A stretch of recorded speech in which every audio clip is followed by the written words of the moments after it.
Guys, what is going on? Welcome to this episode of Walking with Pete, although I am indoors currently because it's very cold outside. We're in lockdown. I thought I would come into my office here. It's been a few days since I've actually entered the office and do a little update episode with you guys and tell you a little bit about my family and our recent news, because we've had a few things happening here. So as you guys will probably know, we've been in lockdown for, I think it's been a week now. What is it today? Today's Thursday, so it's been about a week. Again, so this is lockdown number 5. It hasn't been too bad, but it is funny. I was saying to Kel this morning, I'm like, it's so funny. If we weren't in lockdown, we probably wouldn't be worried about leaving the house. We would just be working and doing our normal thing. But the moment you know that you can't do something, like leave the house, you're kind of like, all I want to do is leave the house and, visit people, go to restaurants, all that sort of stuff. But, can't travel more than 5Ks at the moment, and all the restaurants and everything are closed. There's only takeaway. So what's been happening recently? Yeah, Noah's at daycare today, fortunately. And he's been bringing home so many diseases, guys. I tell you what, like it happened again. So I think it would have been on the weekend that I started feeling sick. And it's so funny how it just hits you. It hits you like a train. So I was playing with Noah, I felt normal. It was about 7 o'clock at night. Kel put him to bed at about 7:30. And then within like another half an hour, I felt like I was going to die. Like, I think it must be influenza. It must be influenza, and I haven't gone out to get a test yet because I haven't felt sort of safe to drive because I've just been so out of it. But that, this is like the 5th time I've been sick in the last 6 months after Noah started going to daycare. Whereas I think I've told you guys before, previously, I hadn't been sick in like 5 years. So I guess the universe is making up for it. I guess it's balancing itself out. So I'm catching up at the moment on all the illnesses that I missed when it was just Kel and I working from home and living in Canberra as well. So yeah, so that's been fun. Both Kel and I have been sick as a dog. Sick as dogs. I feel like I've been hit by a train. I still feel like it. It was crazy. It was like, 1 minute you would have a crazy fever. You would be freezing cold, or at least feel freezing cold. But you would be, to the touch, really, really hot. And you'd wrap yourself up in all these blankets. I think at one point, Kel's like, you've got the thermostat in the house set to about 25 degrees, Pete, and you're wrapped up in like 4 blankets.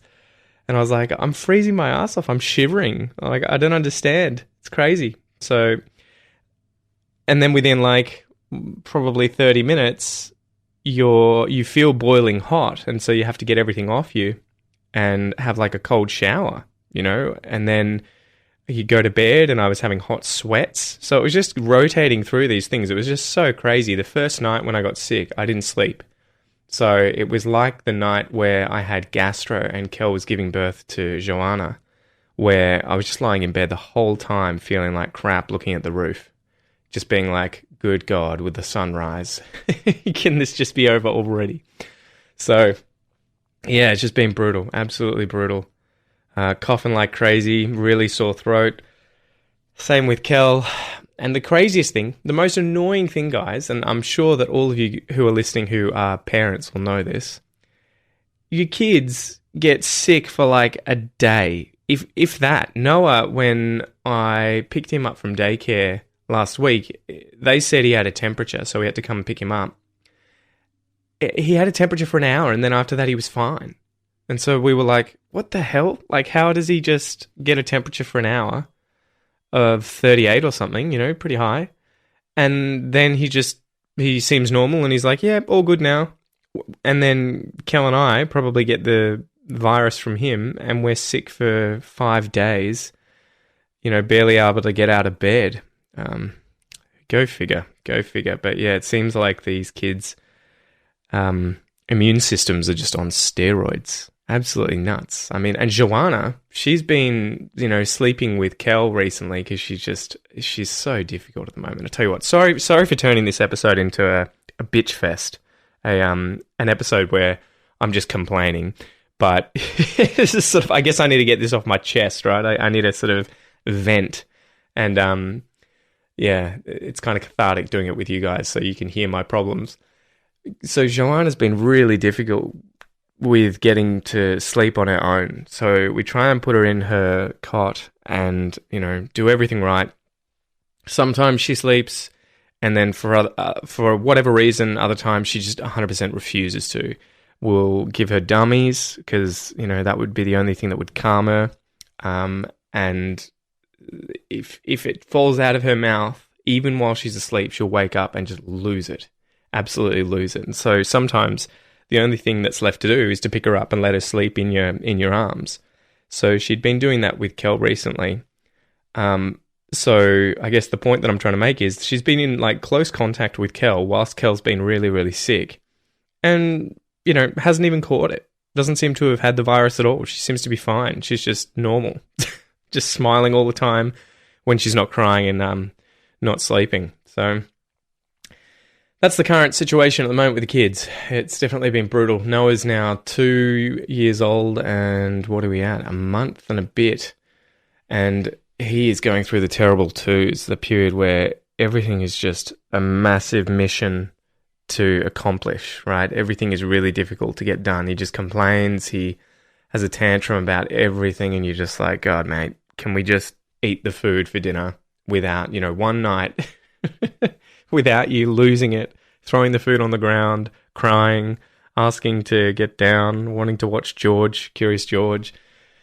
So that's a battle as well. So that's where we're currently at. I haven't been able to work out for probably a month and a half now, just because I get, sick randomly for a week, and then after that, the kids are really difficult. And then after that, I have to do a lot of work for Aussie English for you guys, and so it's just been a massive juggling act. Been crazy, absolutely crazy. Good news for you guys though. So, funnily enough, I've been wanting a cat for ages, right? I've always loved cats. I love dogs and cats, but we'll probably get a dog in the future when we can focus more on training it up. But having a puppy right now would be just so difficult. Jesus, talk about making your life harder than it needs to be. So anyway, I've always wanted a cat because they tend to be a little low maintenance in comparison to dogs. And but I hadn't really said anything about it. Recently I was just like, it'll happen when it happens in the future when, Kel's happy to have a cat. Anyway, so randomly the other day, Kel, my wife, is like, oh, we should get a cat. It'll be great for Noah. And I was like, so now you want a cat. Now you want a cat. And for those of you who don't know, in Australia, it's very common for you to adopt animals from places like the RSPCA or other animal shelters, right? They'll often have kittens, puppies, rabbits, all sorts of animals that you can adopt that other people have, surrendered or dumped somewhere, or they've been found, whatever the reason is. So I was searching everywhere, and it seemed like there are just no kittens anywhere to be found, right? It seemed...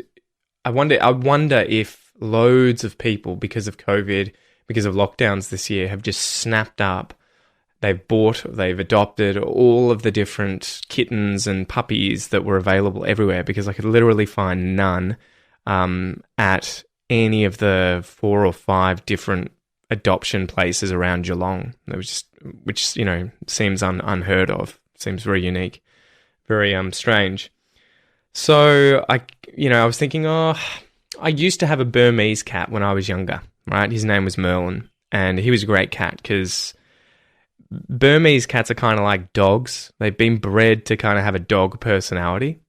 And so I always loved playing with Merlin. He was always really social, wanted to play. He was sort of just, out and about, whereas the average cat is a little more stick to itself, I think, right? Like the average wild type breed of cat just hangs out by itself, sits on the couch, wants to be left alone, might come over for pats occasionally, but generally speaking, they're kind of pretty independent. So any of those Asian breeds, right, like Siamese cats, Burmese cats, Bengals, they're all really good in terms of, being sort of like dogs. So anyway, I had been searching around looking at Bengal cats and Burmese cats a while back, and they're about, $2,000 a cat for a kitten. So I was like, yeah, that's not going to happen. But the other day I drove down to Clifton Springs, and I park in the car park on the cliff right near the jetty in Clifton Springs. It sort of overlooks the jetty, and there's a house on the right-hand side of the car park, this sort of small gravel car park there on the top of the cliff. And so I sit there quite often and just watch, the world go by, do a bit of work, listen to some podcasts, watch the news, have my coffee in the mornings. Anyway, the other day I noticed this Burmese cat that looked exactly like Merlin was outside the car on the fence. And so I thought, I'll open the door and see if I can go and pat the cat, because it reminds me of my old cat. Literally the same colour, a lilac Burmese cat, probably a little bit bigger than Merlin, but literally looked exactly the same. I couldn't believe it. I was like, I'm seeing Merlin sitting on the fence right here. So anyway, I opened the door of the car, and I was like, instead of just jumping out and scaring him, I might make some noise, to sort of get his attention so that he knows, there's a person here. So I think I just went like, pss, pss, pss, pss, pss. And he noticed me and just ran straight over to the car and jumped into the car. And, I'd never seen this cat before. I'd never pat this cat before. I had never done anything with this cat before, and it was treating me like it was its best friend. I couldn't believe it. I was shocked. It just jumped in the car and was hanging out with me for about half an hour. So that ended up selling me on getting a Burmese. I was like, I think if you can be almost certain that the cat you're going to get is going to have this kind of personality because it's been bred to be like this, it's worth the money. If it's $2,000 for, that's a lot of money. But if it's $2,000 for the cat, and the cat lives for, 15, maybe 20 years max, that's about $100 a year, which is 30 cents a day. So I'd pay 30 cents a day to have a cat that was a little more like a dog. So yeah, long story short, I ended up looking up some breeders in Geelong, looking at the reviews and trying to find the best breeder possible to contact to ask about getting on their waiting list. Because this is the other crazy thing. At the moment, if you contact any breeder of cats, you're pretty much certain to have to wait on a list, and they will just contact you in the future when there's, when your time comes to adopt or buy one of their cats. And so that happened with the breeder that I ended up contacting. I was like, what's the wait time? I'd love to get one of your kittens sometime soon. And she's like 12 to 18 months. And I couldn't believe it. I was like, Jesus Christ, 12 to 18 months, a year to a year and a half wait? That's how many people she has on the list.